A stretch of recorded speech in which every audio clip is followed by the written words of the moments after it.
Mais formalisation, parce que c'est très important. Parce que comme déjà il y a un bureau, c'est bien, il y a un président, je ne sais pas. Parce qu'il y a un aspect bureau, un autre secrétaire général qui est expert en commission technique et directeur. Beneen question bi tamit bëgg naa ko xam parce que am na une intervention ci dafa ne y a des élèves et il y a des étudiants bëgg naa xam tamit y a combien d'élèves et seen niveau ak y a combien d'étudiants et ban catégorie ouvrier parce que loolu tamit c'est important day dem def ay plaidoyer au niveau des partenaires pour que tamit loolu yëpp loolu bale parce que les élèves aujourd'hui dañuy bëgg un développement tey nii mun nga am na information yoo xam ne mun nga def sa kër di liggéey et j'ai bien vu les rencontres deux jours au milieu des présidents je pense que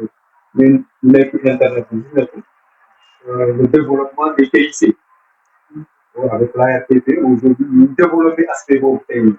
dans le cadre de la carte numérique et aujourd'hui ñun dañu ko benn programme national yoo xam ne l'État est en train de mettre plus de 94 milliards et ci programme boobu man gannaaw parole leen wax vraiment il faut que ñu am benn programme de formation bi important parce qu'il y a en 2015 proposé naa leen benn programme pour former les gens les jeunes une TIC des tournées de communication et soo xoolee ñun ñëpp am ngeen portable Android yoo xam ne ñun ñëpp ñu ngi ci biir WhatsApp bi ñu ngi ci TikTok mais les enjeux vous ignorez derrière kan moo nekk ci ginnaaw TikTok bi xam leen ko Facebook bi kan moo nekk ci ginnaaw Facebook xam ko risque yi tamit kon ngeen xam mais malheureusement ñun ñëpp am ñu nag c'est important de formation bi tamit soo xoolee tamit dans le cadre de l'inclusion financière mais il faut benn programme national d'inclusion financière inclusion financière mooy lan ñun normalement tey ñu ku nekk war nga am benn contrat tey ñu amul am ma compte ñun ñëpp am ngeen compte ça veut pas dire que am ma compte ci banque yi banque classique bi comme par exemple BCEAO ou CBAO wala banque non yéen am ngeen ku nekk am ngeen oui ñu am ngeen Orange Money wala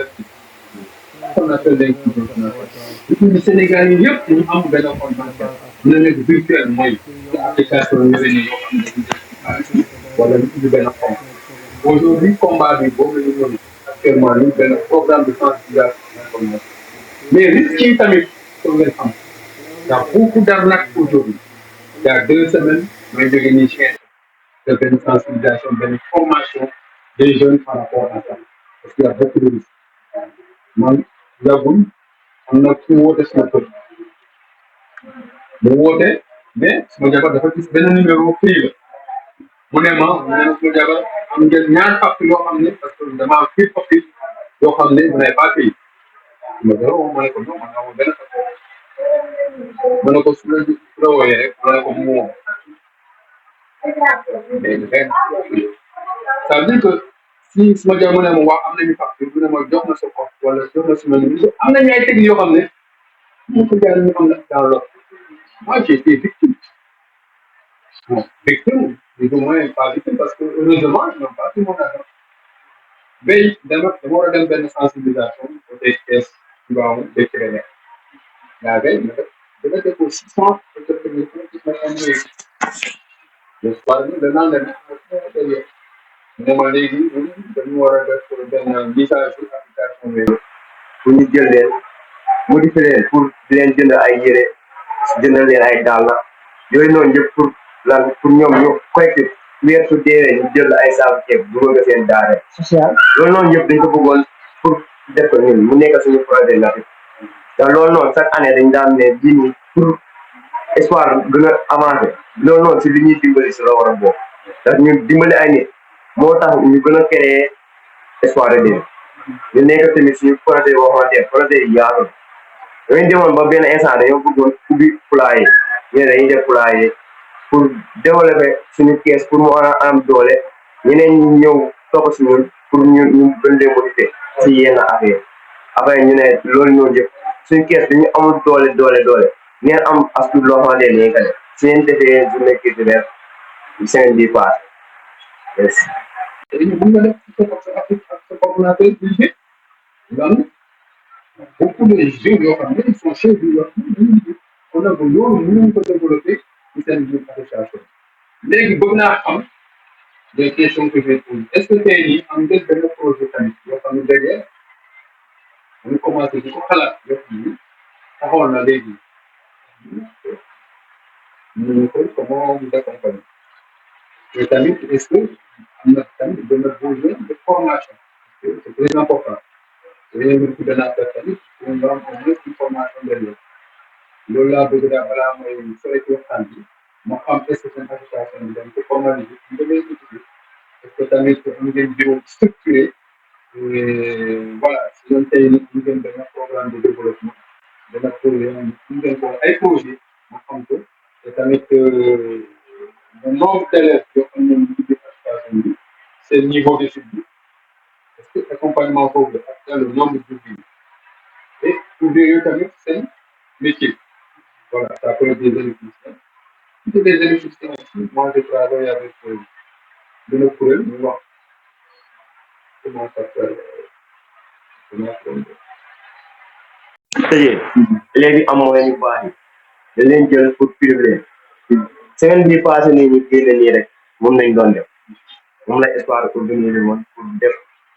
journée culturelle boo xamante ne léegi am na ci baax yi bés dañuy ñëw pour toog ñu privé leen pour seen morom yi xamante ne am ñu moyen bu baax ñu génne leen si idée boobu noonu pour ñu duggaat si léegi gën a yéeg quoi tamit ñun dañu wax comme espoir nu créé yooyu espoir nu pour développement bëggoon nañ dem ba benn instant dañoo ne woon dañuy jël xaalis bi ñu nekk suñu kees pour xale yi nekk si daara yeeg yooyu noonu. bu nekk loo xam ne nii dañ koy fondation depuis seen nekk ay xale ndaw ñu màggandoo yaram dem ba xam ne tey jii nii jeunesse bi ñoo yor yi réew mi ëllëg ñu créé nag benn asos di si liggéey macha allah ñu ngi dox te gars yi incha allah bañ jàppee ba léegi kenn bàyyiwul te aussi tamit am ay projets yu bëri di si liggéey gars yi ñu ngi liggéey xam nga te kenn doxul si lu ñàkk fayda parce que asos bi ay ouvrier la am ak ay élèves kon amul dara lu ñàkk fayda te gars yi ñu ngi liggéey bu baax a baax a baax a baax a baax. lan moo tax a jóg association bi exactement. association bi li ko tax a jóg defar suñu gox avant tout bu ñu defaree suñu gox xam nga jéem a xool aussi tamit li nekk suñu kanam xam nga tey jii li si nekk secret yi si nekk bëri na trop te incha allahu rabbi ñu ngi liggéey te fële fi ñu jëm si daal dañ toog di seeraan mooy loolu. tey ngeen am gan bu am solo lan moo waral ngeen teeru ko di waxtaan. tey moom dañoo am gan bu am solo aussi tamit ñu ñëw parce que ñoo ñu jàppale parce que tey jii ku ñu jàppale lañ bëgg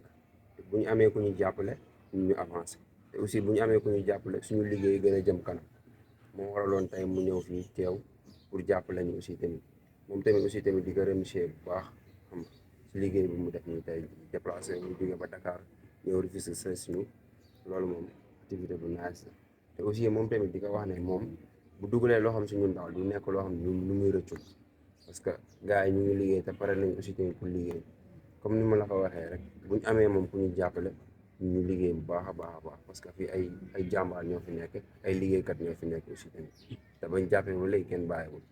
kon xëy na da ngeen di profité rek ngir gën a ubbil association bi woon ni nit ñi ñëw jàpp ci. waaw parce que boo xoolee nekkul sax sa njabi kase la am na ñuy jugee ay jàngu ay Arfa Diorga Daaraxmaan ñëpp bokk si as kon tey jii nekk na loo xam ne nii am na doole ba pare kon tey jii li si wax daal képp ku ñu si mën a jàppale ku ñu jàppale waaw te aussi. Je salue l'initiative que le gouvernement du Sénégal a entrepris par rapport surtout aux questions de consommation. On a constaté que depuis l'avènement du nouveau régime, ils ont eu à prendre des engagements électoraux. C'est par rapport à la baisse de certains denrées de première nécessité. Et je pense que personnellement, j'ai assisté au Conseil national de la consommation pour la baisse du prix du sucre, du riz, du pain, etc., etc. Et aujourd'hui, on a constaté que, en partie, il y a une effectivité par rapport à cette baisse-là. Mais je pense qu'on peut élargir le champ de baisse pour les autres services ou les autres denrées de première nécessité, surtout en ce qui concerne le loyer. Je pense qu'aujourd'hui, c'est l'élément qui crève beaucoup le budget des ménages, surtout le loyer. Je pense que l'État doit prendre des engagements par rapport à ça, parce qu'avec l'ancien régime, nous avons mis en place ce qu'on appelle le CONAREL, c'est la commission de régulation des loyers. Mais malheureusement, cette structure de régulation du secteur du loyer n'est pas dotée de moyens conséquents pour mener à bien son travail. Je pense que l'actuel gouvernement, véritablement, doit s'appuyer sur ça pour au moins réguler le secteur de l'habitat. Mais je pense que le gouvernement est conscient de ce phénomène-là, parce que nous avons constaté lors de la conférence de presse du chef de l'État, il est revenu suffisamment là-dessus par rapport au secteur de l'immobilier. Et je pense que l'espoir est permis quand même. Et se voyez par rapport à leur engagement, parce qu'ils ont fait presque 3 à 4 mois. On ne peut pas faire un bilan, mais ce qu'on a vu quand même, on peut espérer un lendemain meilleur par rapport à leur politique. Parce qu'aujourd'hui, on n'a pas encore le référentiel sur lequel on peut s'appuyer pour au moins savoir voilà, des orientations de l'actuel régime. Et on attend, surtout avec la déclaration de politique générale du Premier ministre qu'on attend. Certainement, c'est à l'occasion de cette politique, cette déclaration, qu'on aura quelques briques par rapport au référentiel qui est le projet. Et aujourd'hui, je suis vraiment content parce que c'est des jeunes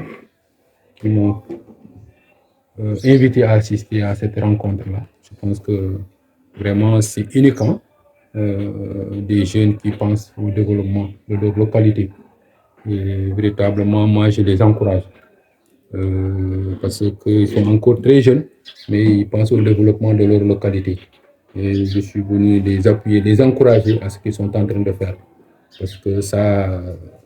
c'est rare de voir des jeunes qui s'organisent au niveau de leur quartier pour apporter un plus par rapport au développement de leur localité sur le plan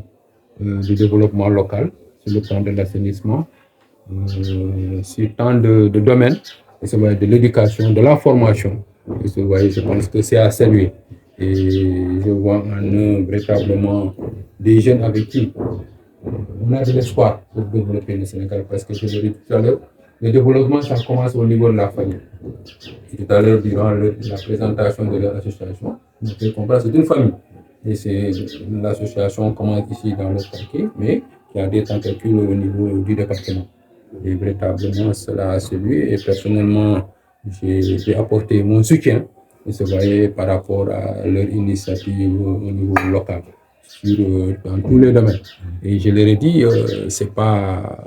drame. Je suis venu pour les écouter et leur donner des orientations. Et je l'ai fait, mais le reste c'est à eux. Voilà. Et je leur ai dit, c'est une synergie d'action. Il ne s'agit pas qu'une seule ou deux personnes, mais je pense que chacun doit mettre la main à la pâte pour véritablement un développement harmonieux de leur localité. Parce que si la localité est développée, je pense que c'est toute la commune, c'est tout le quartier, c'est tout le Sénégal. Si individuellement chaque Sénégalais voit ça comme ça, qu'on n'attend rien de l'État. Si vous voyez, ils n'ont pas attendu l'État. Sinon, ils allaient inviter une autorité étatique. Non, ils ont fait appel peut-être à un membre de la société civile qui est venu les écouter et leur apporter le soutien. Je pense que si tous les Sénégalais font comme eux, je pense qu'on pourra développer le pays. Ok. Il dit quoi à 600 francs. Pain vitamine la même chose. 175 la won, amna sax pour 200. Il dit quoi à 150. So xolé tamit ceeb bi la même chose. Farine la même chose. Tay ni lu ma gis dal ki marché bi dal amna baisse. Mais ñun lu ñu bëgg en tant qu'association bi il faut que ñu yaatal affaire ñu indi ko yeneen service yi wala ci yeneen produit tem comme par exemple location bi parce que askan wi sonal ñu trop ci biir location bi soo xoolee ancien régime yi dañuy doon benn kuréel ñu wax CONAREL organe de régulation yoo xam ne muy saytu mbirum location au Sénégal mais malheureusement kuréel boobu amul doole amul xaalis parce que pour nga mën a doxal sa politique bi pour ñu doole la ci xaalis ba wala ci bindukaay yoo xam ne na permettre nga def sa liggéey bi mais malheureusement depuis 2 ans kuréel bu ñu fi mais bon malheureusement on les sent pas et tamit am nañu yaakaar daal parce que soo xoolee ci conférence de presse les 100 jours du président Diomaye wax na ci mbirum situation habitat bi ci situation location bi man dama yaakaar ne nañu dund yaakaar nag bu baax a baax ci actuel régime bi waaw loolu la bëgg a wax ci mbirum situation nationale bi léegi tey nii vraiment kontaan naa trop suma ñëw fii tey nii ci quartier Santhiaba parce que ay jeunes la yoo xam ne dañu organiser wu pour développer seen gox et loolu c'est unique waaw c'est la première fois nag man maa ngi ci mouvement consommateur depuis 96 mais lii lu ma gis nii c'est rare ay ndaw yoo xam ne depuis ay bas âge ñu xalaat ñoom ñu ne mais faut que ñu daje seen doole pour au moins développer seen quartier bi développer seen famille loolu laa leen wax sànq ma ne ko développement ça commence au niveau de la famille ça commence ci quartier bi les communes bi et tout le Sénégal et ñoom très tôt ils ont compris et véritablement kontaan naa trop ci seen engagement bi et véritablement man dinaa taxaw pour